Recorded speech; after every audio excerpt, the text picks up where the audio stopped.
So over to you. Thanks, Ian. Okay, very good. Thank you, John.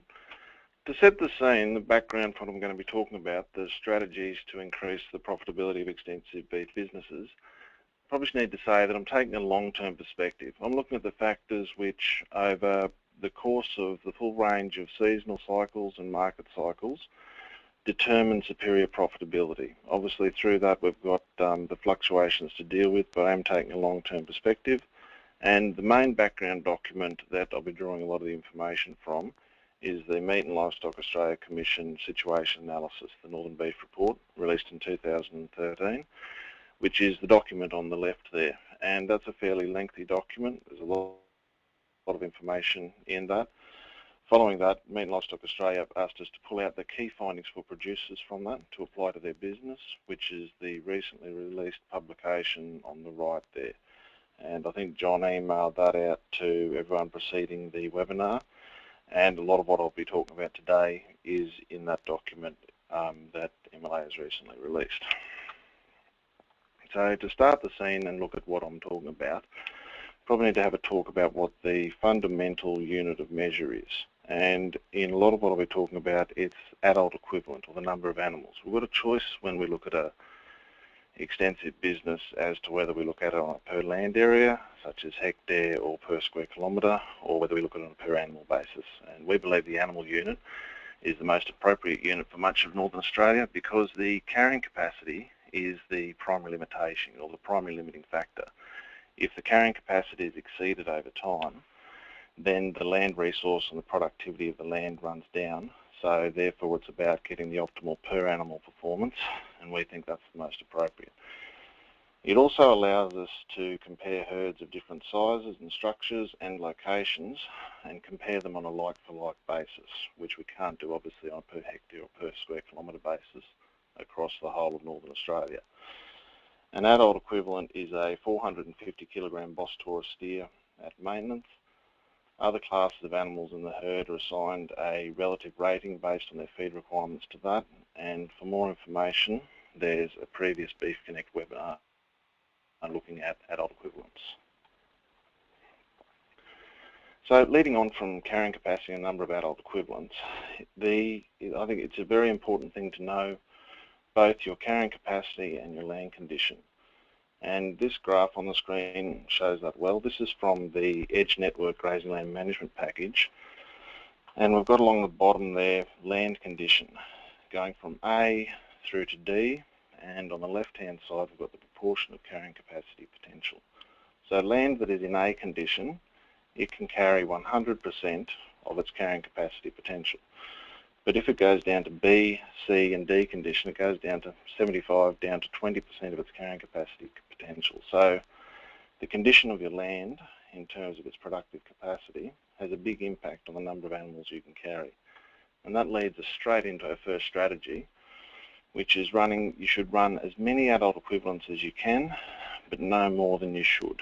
To determine that, I think you need to determine what your long-term carrying capacity is and your land condition. I think that's necessary information. Once you've got that, you can base your long-term planning around your long-term carrying capacity. In the short term, you can match your stocking rate to available feed, and all the while looking to maintain the land that you've got that is in good condition and improve the land that is not in good condition. So that's the first strategy there. In terms of more information on that, the Edge Grazing Land Management Workshop contains a lot to get help, and that it does talk in there about determining your carrying capacity and land condition, and there's also people such as Cole Payton and Jill Alexander and good expertise left within the department that can help you work that out. There's also a lot of good information in different journals, publications and other literature. And I've got one example here that I've come across recently,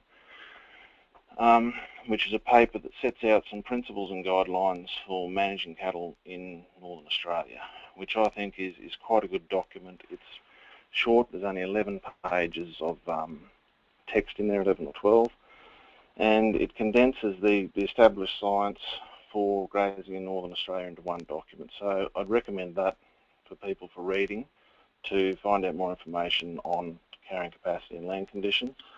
John's going to email out the link afterwards to people to get that. It will cost you $25 to download off the Cyro site, but I think that's a worthwhile investment. And for those watching this as a recording, you can pause it and transcribe that URL there. So we'll get into the profit side of it now.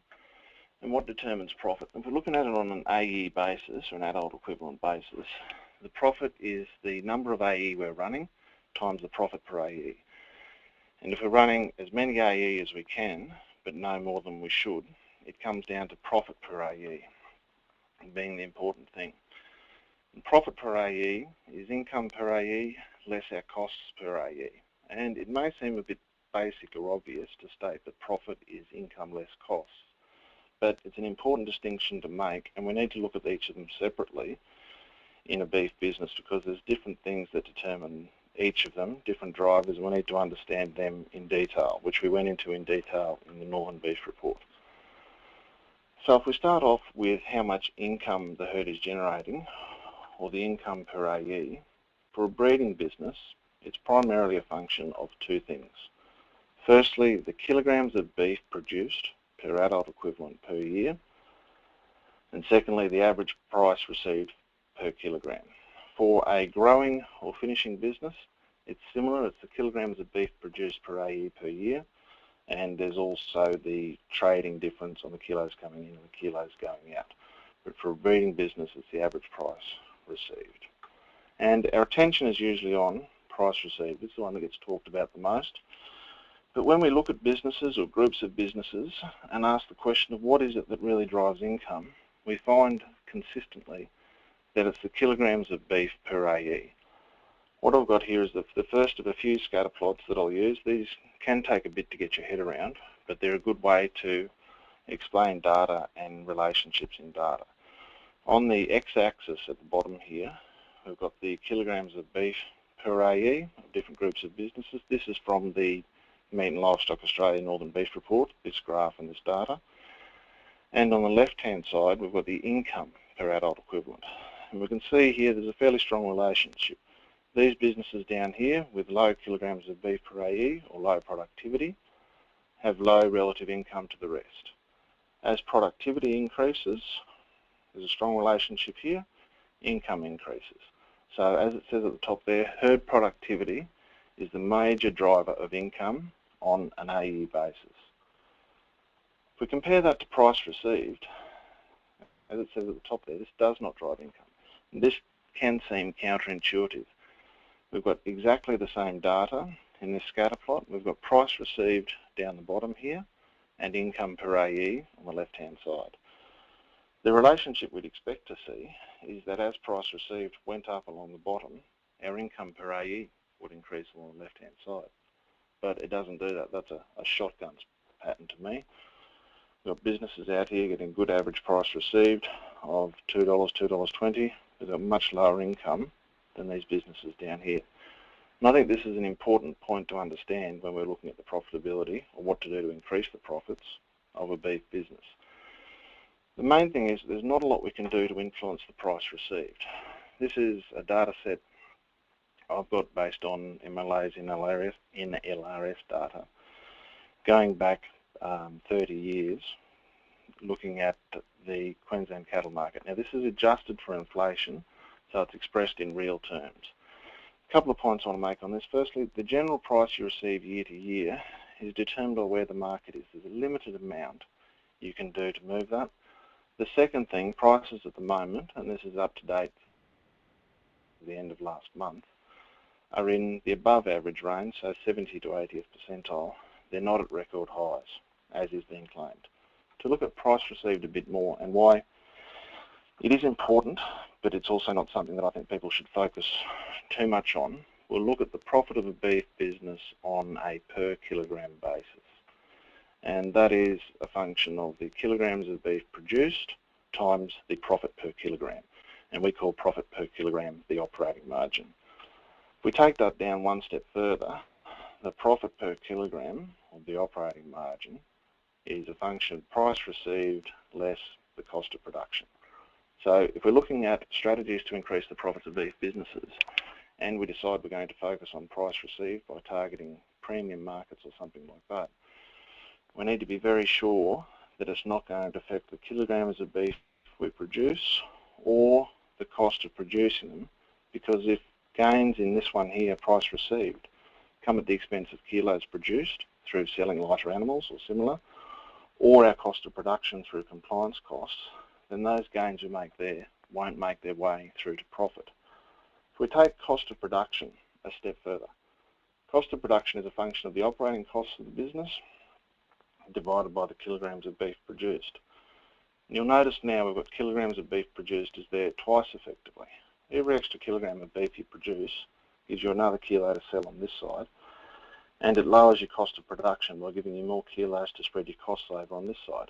So you get a double whammy on that, and I believe that there's more scope for improvement across most extensive businesses in terms of influencing the kilos of beef they produce, and perhaps to a much lesser extent their operating costs, than there is price received. So I'm suggesting these are more appropriate strategies, which I'll get to.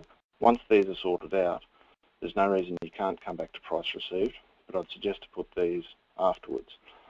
Looking at cost of production, operating costs and kilos of beef produced here, there's a lot in this that we won't have time to get to today. So we may have another webinar where we look at the cost of production and the drivers of that in a lot more detail, particularly kilos of beef produced. So if kilos of beef produced determines the income of beef businesses per AE through all market cycles, we need to have a look at what determines it and what drives it. I view a beef business as a factory. I know you're all enjoying the outside work because you don't want to, and working on beef properties because you don't want a factory job, but I think in ways it is a factory. Going into the factory, in one end, you have grass. Some years we have more grass than others, we all know that, but you put in the main input is grass. Coming out the other end is surplus kilograms of beef. This measure, kilograms of beef per AE, is a measure of how efficient your beef factory and you as managers of that beef factory is at turning grass into beef. And what are the main variables for that? There's reproductive rate, mortality rate, and sale weight. There's also genetics and management. Genetics and management are very important, and they're reflected in the first three, but the first three we can put some quantitative measures about. And that's what we did in the Northern Beef Report. We did analysis of them and said, well, if these are the things that drive herd productivity, what effect do they have on herd productivity? What we found was that if looking at all herds across Northern Australia, those herds with higher reproductive rate had more productivity. So if you're able to increase your reproductive rate by 1%, so that's an extra weaner per 100 cows in a year, that leads to an extra 1.5 kilograms of beef. Dropping your mortality rate by 1% leads to 2.3 kilograms of beef. An increase in sale weight of 1 kilogram leads to 0.2 kilograms of beef, which doesn't look like much, but if you get that up to 20 or 30 or 40 kilograms extra sale weight, that makes a big difference in terms of herd productivity. And as we saw in that first scatter plot, every kilogram of beef per AE we add increases our income per AE. And that leads us into our second strategy, where I think the focus should be on maximising the kilograms of beef you produce in the long term. Now, if the number of AE we're running is limited by carrying capacity, and we're running as many as we can, but no more than we should, then that comes about from the efficiency of the AEs we're running, rather than just trying to run more numbers to produce more beef. I think that should be the number one priority in terms of increasing income of a beef business. So, John, that's the first session, and we can pull up for some questions if you'd like. Great. Well, you're doing really well for time there, Ian. So I've reminded the audience that they can just type their questions at the box of that floating, the bottom of the floating control panel in the box there. So I do have a question here. So Ian, how do you actually go about determining the long-term carrying capacity and land condition? That is a function of the your land type you've got and condition it's in. And John, the best way to do it is look at the grazing land management material, talk to the people within the department that are doing this, and there's a number there, and there's some private people as well, or talk to your local extension person. It's a critical area, and the grazing land management is probably the best place to start for that. Great, okay. And one of the attendees has commented that land condition is very different from land type, isn't it? Yes. So what are the implications on land type? Well, it obviously varies across region. The land type you've got determines to a large extent its productive capacity, and then the condition of that land in determines what percentage of its productive capacity you're getting. So yes, land type plays a very big part in it, but knowing for where you are and the mix of country you have, what your land types are is important, but what their potential carrying capacities are in good condition and what condition they are in, so you can know where you're at in terms of potential operating scale and also potential carrying capacity, and what scope you've got to improve that, I think is important. Okay, a few more questions, so just a quick one. Why do you reckon we don't see more producers with weighing scales? Good question. Yes, I don't know. It depends on the business. I think they're a useful tool so we can keep a track of what our animals are doing over time. But yeah, can't really comment more on that. Sure, okay. How do you relate kilograms per AE to kilograms per square kilometre to overall profit? Okay, well the kilograms per kilometre are going to be a function of the stocking rate. And the approach that I'm suggesting is the stocking rate is going to be limited by your carrying capacity. You may be able to improve that from land condition and also development through water points and fences. But if we're taking the approach for Northern Australia that the carrying capacity is the primary limiting factor, then the per square kilometre performance of the business is going to be optimised when the per AE performance of the business is optimised, and that will also be when profit is maximised. Sure, okay. Just another one here. Why not calculate a percentage change for weight as well as a percentage for fertility and mortality rates? We did, if we go back a slide. Because it depends on what, okay, I see. Depends on what your starting weight is. We quantified it in terms of the actual kilograms rather than the percentages. But you can apply that to what your weight is. And in the Northern Beef Report and the key findings which MLA has just released, John, these figures, the average and the top 25% for the reproductive rate, mortality rate, sale weight, kilos of beef per AE, and also EBIT or profit per AE for every region in Northern Australia for the average and top 25% are in there. So to get an idea of where your region might be sitting or where your business might be sitting, those publications do provide regional average for across Northern Australia. Goodo. Okay, thanks Ian. There's a few more questions, but I'll hold them off to the next break. So why don't you move on to your second set there, please? Very good. So we've looked at income. We've determined that the income of a beef business is driven by its productivity, with price received being secondary. The next part of profit is what it's costing. So we need to have a look at what the herd is costing to run. And for that, we look at the operating expenses.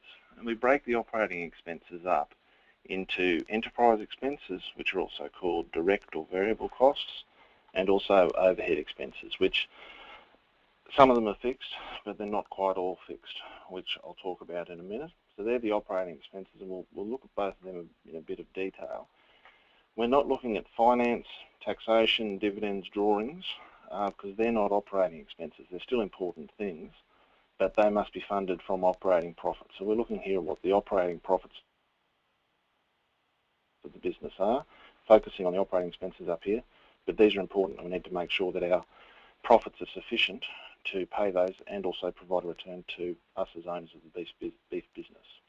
So looking at enterprise expenses in a bit more detail, when we look within regions and across regions and comparing different producers, what we find consistently is those better performing producers, the producers that have higher profitability, have lower enterprise expenses. So our enterprise expenses are things like our supplementation, animal health, fodder costs, the expenses, the money we're spending directly on our herds, as opposed to the overhead expenses, which are the general running costs. Our rates and rents, wages and fuels, we're not directly spending the money on the animals.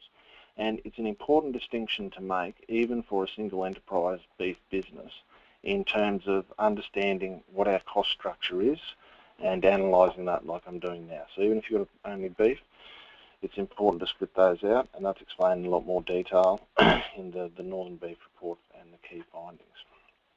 So when we look at producers across the north, we've found that those with higher profit have lower enterprise expenses, so they're spending less money per AE on their herd, but they've got higher productivity, measured in kilograms of beef per AE. So what that tells us is not that they're skimping and being tight, it tells us that the money they're spending on the herd, they're spending very well. They're making sure that every dollar they spend gives them more than $1 back, and they're not spending money where it doesn't. So the question for beef businesses looking to increase their profit is, where will every dollar they spend on the herd generate more than $1 in return, and where won't it? Where are you spending money on your herd at the moment where you're not getting that dollar back? Love to give you the magic recipe, but it doesn't exist. It's going to be business, region and production system specific, and I think it's important to have a look at it and ask that question of your business. And this is where the technical expertise within the DPIs and the future beef across the north, I think can really help play a big part in your business, or one of the areas that can play a big part in your business. As a starting point, I think animal health, supplementation and genetics are points you can look at where you may be able to spend more money than you are at the moment, and if that dollar you spend gives you $1.50 or $2 back, then it's worth spending. But also look at where you're spending money and not getting that $1.50 or $2 back at the moment, and maybe reduce your expenditure in those areas. So that leads us into our third strategy, to ruthlessly scrutinise and optimise your herd expenditure. Go through it with a fine-tooth comb. Where can you spend less if you're not getting that money back, and where can you spend more? Every dollar that is unavoidable should return more than $1, ideally $1.50 or $2. Looking now at overhead expenses, which is the other component of our operating expenses, and this is the general running costs of the business, our rates and rents, wages and fuel and that sort of thing. And when we look across the north, there's a big range in terms of what the overhead expenses are per AE. It goes from $50 to $350 per AE. And ideally, it should be less than $100 per AE. Depending on the area, we'd probably even like your total expenditure, which includes your enterprise expenses, to be less than 100, but definitely our overheads less than 100. So in MLA's Northern Beef Report, we asked the question of what determines the range of overhead expenses and what can you do to reduce it. So we put together our data, and this is mine and Phil Holmes's data combined here. Each of these blue dots is a business. Along the bottom axis there, the x-axis, we've got the scale of the business in terms of the number of adult equivalents that they're running, and on the left-hand side, we've got the overheads per adult equivalent. As you can see there, it's going from 50 to 350. And we split the data set at 3,000 AE. So we're only looking at businesses that are running less than 3,000 AE here. And what we found there, that scale was the major driver of it. If we look at that there, smaller businesses up here have higher overhead expenses. As businesses get bigger, the overhead expenses come down. And that's referred to as economies of scale. It's having more animals to spread the largely fixed costs of the business over. And this R-squared number, or coefficient of determination, tells us that 74% of the variability in overheads can be explained by scale. So it's a big thing, that economies of scale. Then when we look beyond that, went over 3,000 AE, we found that that flattened out a lot, and there wasn't the ongoing additional, or big ongoing additional benefits of scale, and that's referred to as constant economies of scale. Then we asked the question, well, there's still a big range there. There's still businesses with $50 per AE overheads down here at 4,000 or 5,000 AE. And there's ones out here, 8,000 AE, that are up.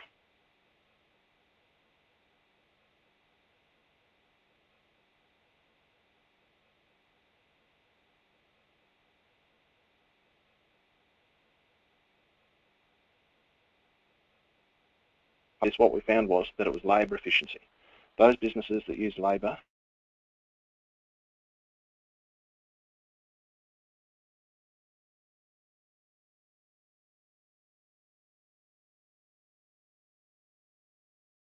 all of the stock that you run, total that up, look at the total labour requirements of your business and express that in full-time equivalents, including contractors, books and cooks, that sort of thing, and work out how many AE each full-time equivalent is running.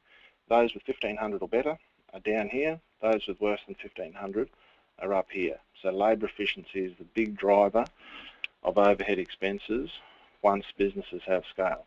Labour efficiency is still important here, and those businesses that are the lower end of this group here will have better labour efficiency, but labour efficiency alone isn't enough to compensate for the lack of scale down this end. That leads us to our fourth strategy, where I think you need to achieve labour efficiency of 1,500 or more adult equivalents for every full-time equivalent of labour. This is the most effective thing you can do to reduce the overhead structure of your business at any given scale. And if you're running less than 1,500 AE in your business, that means you've got a part-time job and gives you time to go and pursue other income to help with your business. So John, that's the end of the second session, and happy to take questions on that. That's great. You're doing really well, Ian. You're presenting it really well. A couple of people just commented that you're coming across still a little softly, so if you can keep the voice up, that'd be great. Right. Okay, so first question here is, why are we not talking carcass weight, as that's how producers are paid? And the suggestion is that more work needs to be done on this. But what are your thoughts about that, Ian? Carcass weight or live weight, they're one and the same thing as what I'm looking at. Obviously the dressing percentage comes into it, but I think that the total weight of the animals you're selling, whether you're selling as live weight or carcass weight, maximising the amount of beef that you produce in the long term should be the priority, however it is expressed. John? Okay, fair enough, thank you. Now, since you're out at Longreach today, one of the attendees is asking, what's a reasonable dollar rate return, AE, in the Longreach district? Can you suggest what that might be, Ian? I'd have to have a look at the... Oh, well, I'll answer that differently, John. I'd say it's going to depend on the business and what the business wants to achieve. I'd suggest we'll work backwards from that. In the Northern Beef Report and in the key findings from the Northern Beef Report, we outlined there the criteria for a good business and what it needs to achieve in the long term. And I won't go through all of them now, but they're in there. Working back from that, our number is around $60 to $90 EBIT per AE for a business to generate sufficient profits to fund all the things that the owners need and want to do in their lifetime. So for businesses to look at for their business, I'd suggest going through that, determining what their criteria are for a good business, what they're looking to achieve in their time, and then work out what profits are necessary to achieve that. And the Northern Beef Report and that other finding will show what is being achieved by the average and the top 25% in that district as a reference point. Okay, yep, good approach there, thanks Ian. Next question is, can closing numbers of a financial year be used to substitute AE when comparing year on year or region to region? It would be in absence of any better information, John. I think that would go. I'd prefer to know what the annualised AE and the total, I suppose, size of the business was over the year. But if it's a steady state herd or numbers are reasonably stable, then that is something that would be a starting point, and then improve the information over time from there. Okay, good, thank you. The last one for the moment. Are there any suggestions about how to increase labour efficiency, as this is one of those key driving factors that you've been talking about? It's going to be business specific, but generally looking at, or firstly look at in your business what labour you are using and where. Have a look at your management practices and your management calendar. Is there anything that can be done there to reduce the labour requirements? Usually, whenever we look, and one thing we look at in detail in the Business Edge workshops is different capital allocation exercises, and investing in infrastructure that reduces the labour requirements of the business usually pay off well. So if you're able to use, and it depends on where you are, what type of country, John, as you know, there's a big variability across the north, but if you're able to use laneways or traps or maybe better yards to reduce the labour requirements of the business, then that will improve the labour efficiency.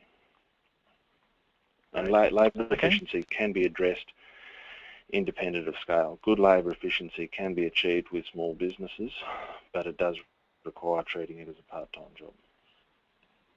Great. Okay, thanks Ian. We've actually now caught up on the questions, so folks, if you have questions in the third and final section now, start typing them in, but otherwise over to you, Ian.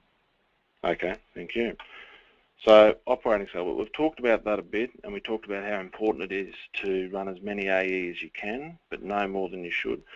But it is a critical issue. One thing we found in the Northern Beef Report, and I think it is reasonably well known, that lack of scale is a major issue for many producers. If we're looking at businesses as a standalone business, which isn't the only business model, nor should it be, but it is a major issue for many producers.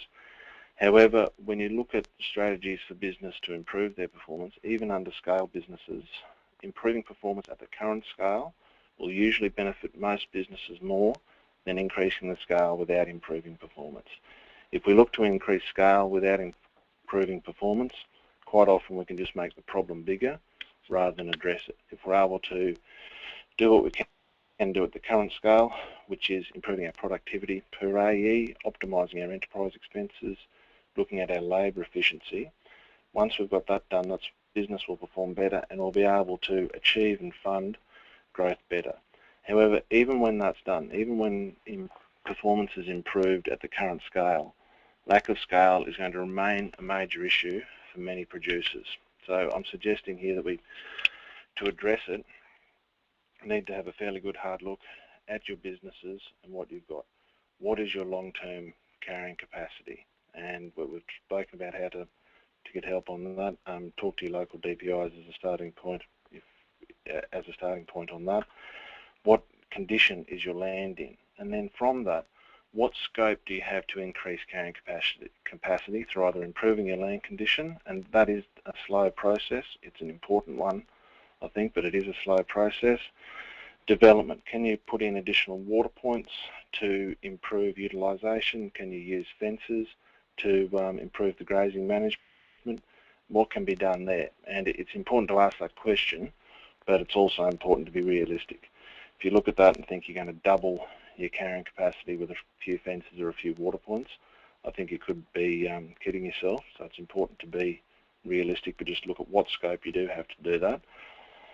And also, what capacity do you have to increase the land under management through either purchasing, leasing, or long-term adjustment? Can you effectively pursue them to increase your scale? And that's going to be a function, firstly, the purchasing is going to be a function of what capital you have available to do that. Leasing and also the value of that land. Leasing and long-term adjustment is going to be a function of what is available in suitable areas for you and what that is going to cost you. And that leads us into our fifth strategy of honestly assessing your situation with regard to scale. Now, this can be quite a sobering experience and be a bit of pill, but you need to determine if you've got a part-time job or a standalone business that either has sufficient scale as it is, or you've got the capacity to profitably grow and increase scale over time. If it is a small business, there's nothing wrong with that. If it's a part-time job, it means you do have time to go and earn income from elsewhere, which is going to provide for the needs of your family, and there's no reason you can't still have a good beef business doing things that the strategies that we've gone through, improving productivity, improving our enterprise expenses and labour efficiency, is still going to improve that business. It'll still make it a better business. But unfortunately, scale is a big issue, And if you're in the 1,000 to 1,500 AE range in Northern Australia, then that is too small to be a standalone business that's going to provide for all the needs of your family in the long term, I believe. Doesn't mean it can't be a good business though. So everything we've talked about now, up until now, has been with regard to profits, increasing the profits, particularly the profit per AE, with income per AE less cost per AE. But profit is only part of the profitability equation. Profitability is a ratio of the profit we generate as a ratio of the assets we use to generate that. And that's important. The value of that assets, or those assets, is critical. And when we look at the balance sheet of most northern businesses, land is around 75% of the total assets of northern beef businesses. Therefore, if you pay too much for land, reasonable profitability is unattainable regardless of improvement in herd profits. Now that might sound like a fairly confronting statement, but if you wait for the next slide, we'll have a look at that in a bit more detail. So the question is, if you're looking to grow your business, to increase scale, a key question for you to answer is, how much can you afford to pay for land? It's going to be a function of two things. Firstly, what profits will it make you? If you're going to buy the neighbour, you need to work out how many are you going to get there, what you're going to be able to run per AE. Once you've worked that out, or a range of that, you need to determine what return you want from that investment. Those two bits of information, you can work back from that to determine what you can afford to pay for it. This table here is fairly simple, but I think fairly powerful. What we've got on the left-hand side here is EBIT, and EBIT is another word for operating profit. EBIT is earnings before interest and tax, and it is the operating profit per AE that I've been referring to throughout this webinar.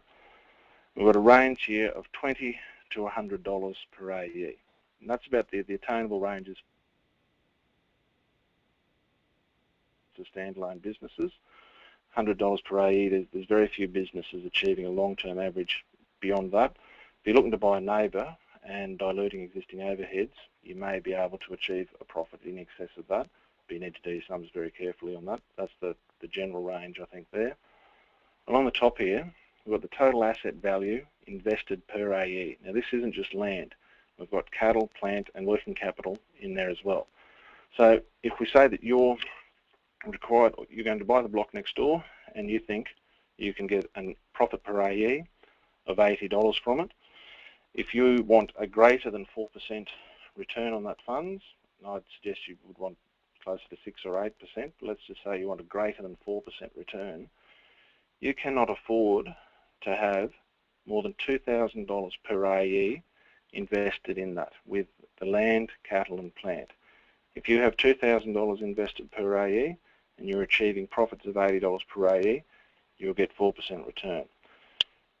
If you end up spending $4,000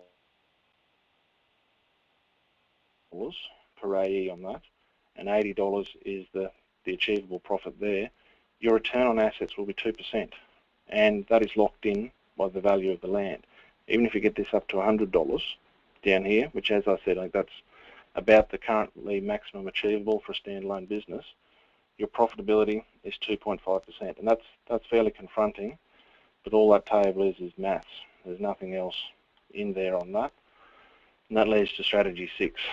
Don't pay too much for land. I think you need to do your sums very carefully when buying land or considering any major capital investment. What you can afford to pay for it will be a function of what it will make you in terms of profit and what return you require on your investment.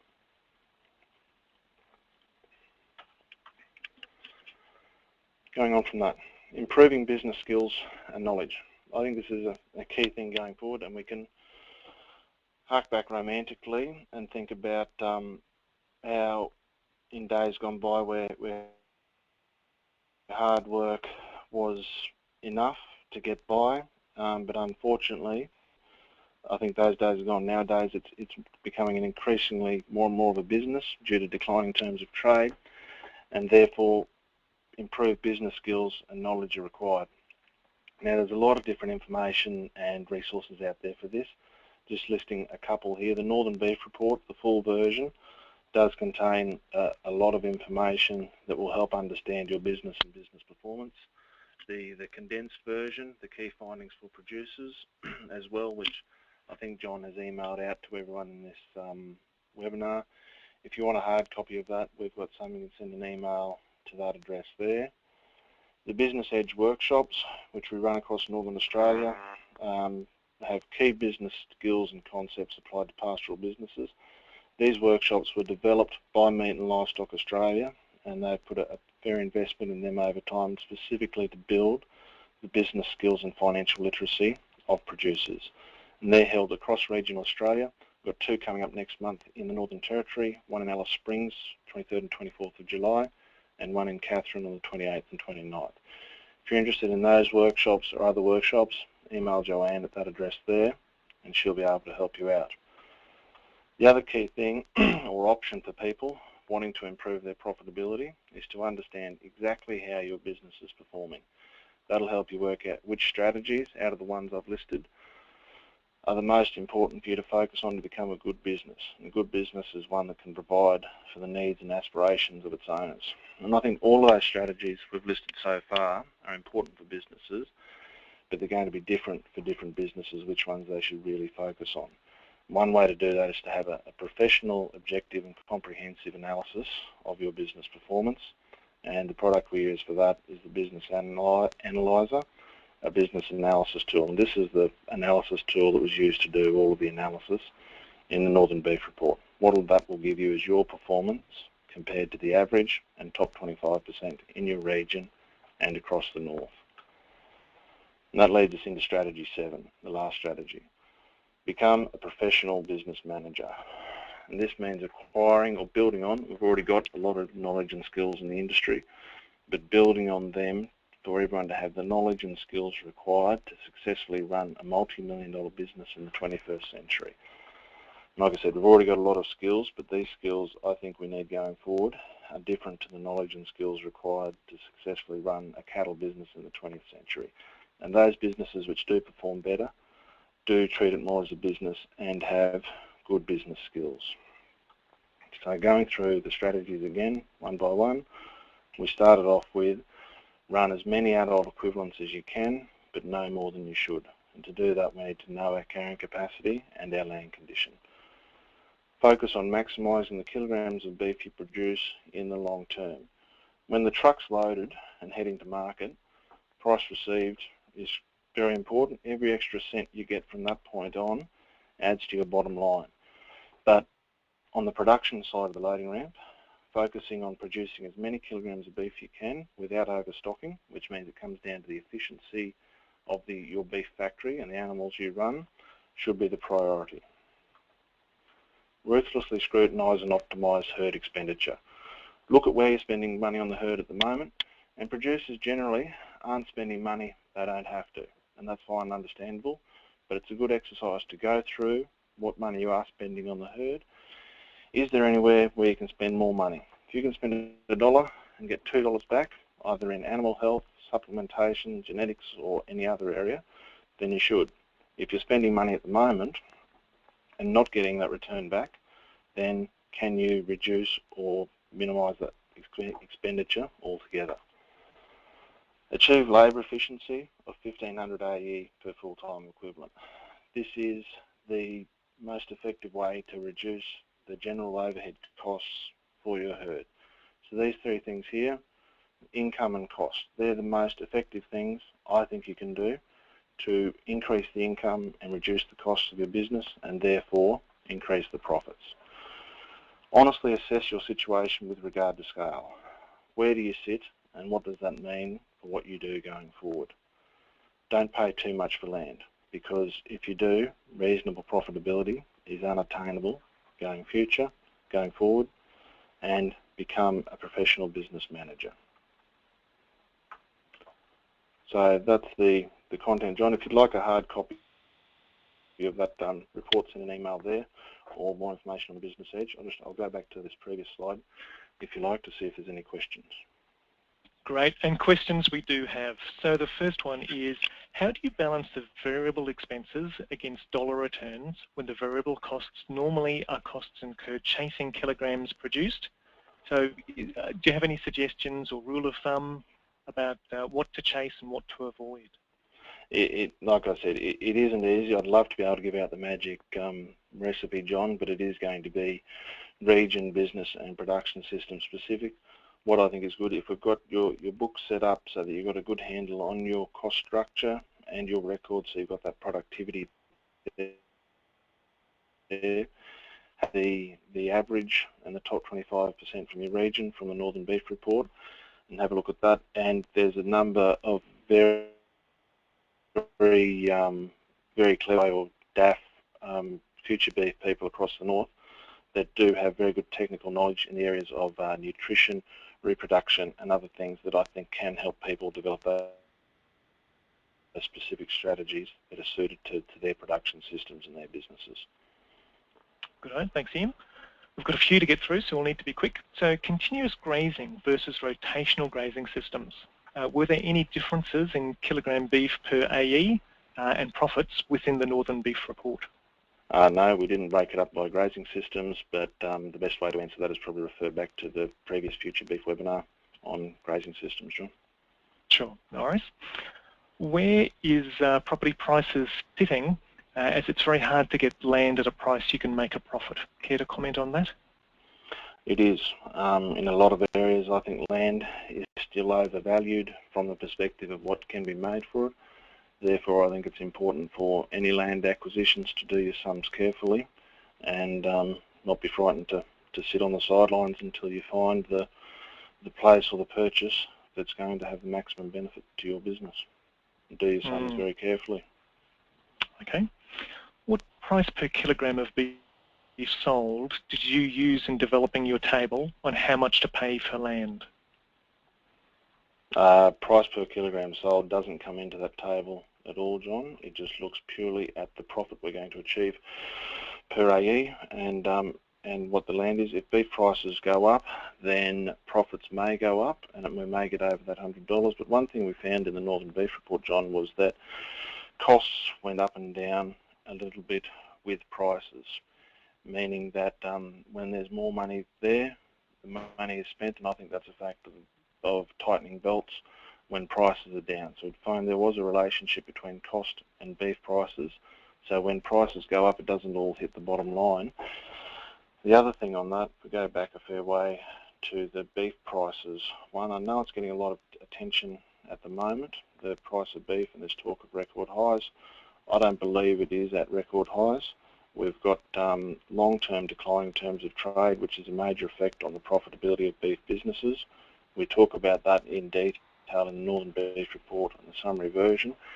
If you look at that graph there, the long-term prices over time, there's no upward trend over time, and I think there's a cyclical trend, but pinning our hopes on record beef prices into the future, lifting the profitability of the industry, I think is probably not the best strategy for businesses to pursue, because looking long term, beef prices are declining in real terms, unfortunately, and until we get a different reality, that'll be the basis I'd be proceeding on. But we do talk about declining terms of trade in a lot more detail in the reports, and I recommend people have a look at that, John. Good on, thanks Ian. Now, do you have any advice for servicing debt and associated costs? Yes, a lot, and we cover that in the reports. We deliberately left that out of this due to time, but also because it's a secondary thing. It's not due to operating the business, it's a cost of financing the business, which may sound like a small distinction to make, but it is an important distinction. So in terms of servicing debt, the major cost of debt, what we talk about in the Business Edge, is the time that debt is outstanding. That determines what it costs. So anything that can be done to reduce that principal amount, we suggest less than 10 years for the debt outstanding. But that's obviously going to be business and situation specific, and I think it's important for people to assess where they're at, what their situation is, and what the best thing for them to do going forward with regard to debt is. Okay, thanks Ian. And would you care to quickly comment on leasing versus buying country?